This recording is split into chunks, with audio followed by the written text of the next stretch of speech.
எல்லோருக்கும் வணக்கம். தமிழ் பழமொழி ஒன்றினை பார்க்கலாம். இறைக்க ஊறும் மணற்கேணி ஈய பெருகும் செல்வம். இறைக்க ஊறும் மணற்கேணி ஈய பெருகும் பெரும் செல்வம் என்கிறார்.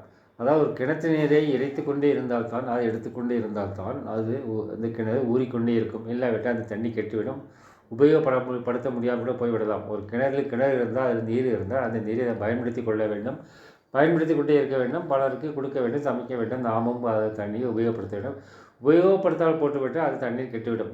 அதே போல் செல்வம் என்பது நாம் நல்லவருக்கு கொடுக்க வேண்டும், 4 பேருக்கு உதவி செய்ய வேண்டும், அது 4 பேருக்கு பயன்பட வேண்டும், அதை வைத்து தொழில் செய்ய வேண்டும், தொழில் செய்து 100 பேருக்கு வேலை தர வேண்டும். அப்படி எதுவே தருவாமல் ஒரு செல்வம் இருந்தால் அது கெட்டுத்தான் போதும், எதுக்கும் எல்லாம் பயன்படாது. மேலும் இறைக்க தண்ணீர் ஊறுவதில் கொடுக்க ஒருவனுக்கு செல்வம் மீண்டும் வந்து கொண்டே இருக்கிறோம். ஒருவன் நீ 1 பைசா பணம் செலவழித்தால் உனக்கு 10 பைசா திரும்ப கிடைக்கும்.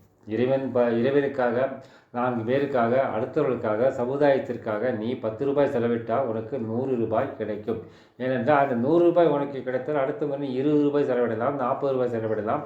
இதெல்லாம் 4 பேருக்கு அதிக பயன் பெறும். எனவே தான் யாருதான் இந்த உலகத்திற்கு அதிக பயன் கிடைக்கிறதோ அவனால் அதிக பயனடைவதற்கு வேண்டி எல்லா வித வசதிகளும் வந்து சேரும். இது நாம் அனைவரும் பார்க்கும் உண்மை. நம்மால் 4 பேருக்கு நன்மை ஏற்படுகிறது என்றால் நாம் 4 பேருக்கு நன்மை செய்வதற்கு தேவையான எல்லா வித ஏற்பாடுகளும் வசதிகளும் தேவைகளும் நமக்கு தானாகவே வந்து சேரும். நாம் 4 பேருக்கு உதவி செய்வதற்கு 10 ரூபாய் செலவிட்டால் அடுத்த முறை உதவி செய்வதற்கு 100 ரூபாய் வந்து நிற்கும். இதுதான் இந்த பழமொழியின் அர்த்தம். இறைக்க ஊறும் மணற்கேணியின் ஈய பெருகும் பெருஞ்செல்வம். நாம் கொடுக்கத்தான் செல்வம் பெருகிக் கொண்டே இருக்கும். நமது மந்திரம் அன்பே செய்வோம், அன்புடன் வாழ்வோம், கடமையை செய்வோம், இந்த வாழ்வோம், எல்லோருக்கும் உதவி செய்வோம், எல்லாம் சிவமயம். நன்றி, வணக்கம்.